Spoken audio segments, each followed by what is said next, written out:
YS Jaganmohan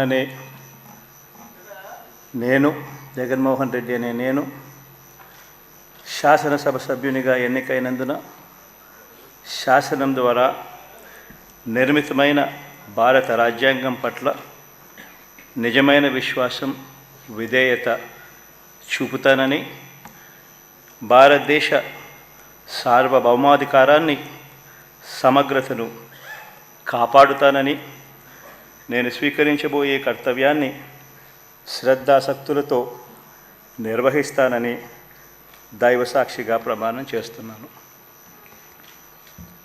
Andhra Pradesh శాసనసభ సభ్యుడైన YS Jaganmohan Reddy అనే నేను సభా నియమాలకు కట్టుబడి ఉంటానని, వాటిని అనుసరిస్తానని, సభా మర్యాదలను పాటిస్తానని, సాంప్రదాయాలను గౌరవిస్తానని దైవసాక్షిగా ప్రమాణం చేస్తున్నాను.